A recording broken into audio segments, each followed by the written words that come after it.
Alors, je suis aujourd'hui avec Romain Espignaud, porte-parole de Génération Identitaire. Monsieur Espignaud, bonjour. Bonjour. Alors, vous avez mené ce week-end une action dans la montagne, à la frontière franco-italienne. Est-ce que vous pouvez revenir sur les causes de cette action et sur son contenu? Oui, tout à fait. Alors donc ce week-end, les militants de Génération Identitaire ont pris le contrôle du col de l'Échelle, donc dans les Alpes, qui était en fait un point de passage connu de migrants clandestins, donc qui rentraient en France.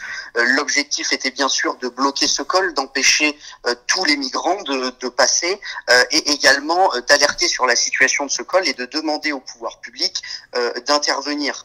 Notre action leur a montré qu'avec un minimum de moyens et de détermination, il était possible de reprendre le contrôle de nos frontières.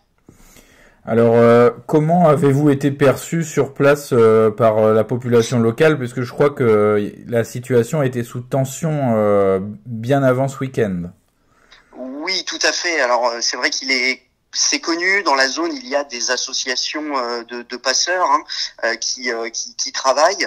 On a été agréablement surpris et agréablement bien reçus par les habitants du Briançonnais et alentours, qui sont venus nous dire qu'ils en avaient marre que leur vallée soit connue, soit une vitrine de l'immigration clandestine en France. Certains nous ont apporté des mots de soutien, et d'autres carrément de l'eau, de la nourriture pour pouvoir rester et tenir.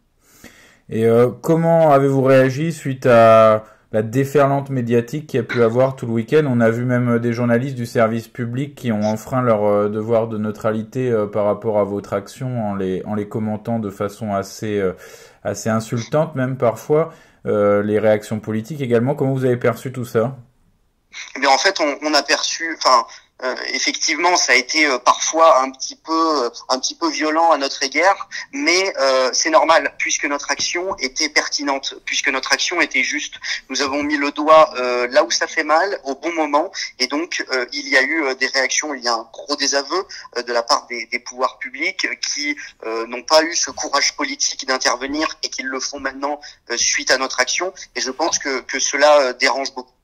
Vous avez, vous pensez être à l'origine du fait que là, Gérard Collomb vient de déployer une force d'intervention beaucoup plus conséquente au niveau où vous étiez, en fait, justement? C'est évident, c'est évident. La vallée était totalement vide de pouvoir public, de forces de l'ordre. Rien n'était fait. Pourtant, le col était connu pour des passages réguliers. Parfois, la presse même en parlait, donc c'était su. Et rien n'était fait. Nous sommes installés. Les médias en ont parlé. Puis les pouvoirs publics s'en sont emparés. Et aujourd'hui, le gouvernement intervient. C'est bien que la mission a été une réussite. C'est une mission que vous avez intitulée Première partie. C'est amené à se répéter sur la durée? Tout à fait. Alors là, donc ce week-end, il y avait une grosse opération avec une grosse mobilisation au niveau du col. Maintenant que les forces de l'ordre sont déployées autour de ce secteur et que le travail que l'on demandait aux dirigeants et aux forces de l'ordre est fait, nous évoluons dans notre méthode d'action.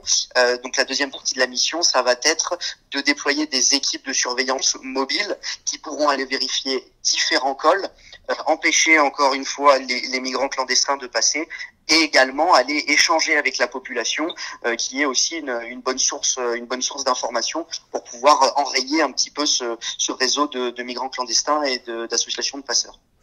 Est-ce que est-ce que vous ne risquez pas de finir hors la loi, puisqu'on a vu qu'il y avait de nombreux opposants qui réclamaient votre interdiction, votre dissolution, et qui réclamaient des sanctions par rapport à votre action? Nous, ce que nous faisons, c'est d'intervenir sur le terrain, de repérer des migrants clandestins, et de prendre de l'information auprès de la population qui est elle-même demandeuse d'intervention. Ensuite, on attire l'attention là-dessus et on demande au pouvoir public d'intervenir. C'est tout à fait légal, et je dirais même que c'est une bonne chose que des citoyens agissent ainsi. Et qu'est-ce que vous avez pensé de l'autre côté, si je puis dire, de ce qui s'est passé hier suite à votre départ avec ce groupe de militants antifascistes qui a escorté et forcé un barrage de police, je crois, pour faire rentrer des migrants en France? Eh bien, ce qu'on voit, c'est que de notre côté, on demandait l'intervention des pouvoirs publics. Tout s'est extrêmement bien déroulé, alors que la réponse de l'autre côté était d'attaquer des gendarmes qui nous protègent face à différentes menaces, notamment au terrorisme, et on l'a vu récemment. Et donc, ces migrants clandestins, avec l'aide des associations, s'en sont pris à ce barrage de gendarmes sous les cris de tout le monde déteste la police, et il y a eu des policiers blessés. Donc vous annoncez clairement le maintien, la poursuite de ces actions de génération identitaire dans les jours, semaines à venir. Tout à fait. Dans la semaine à venir, des équipes seront présentes sur place et continueront le travail qui a été commencé ce week-end. Romain Espinho, merci. Merci à vous.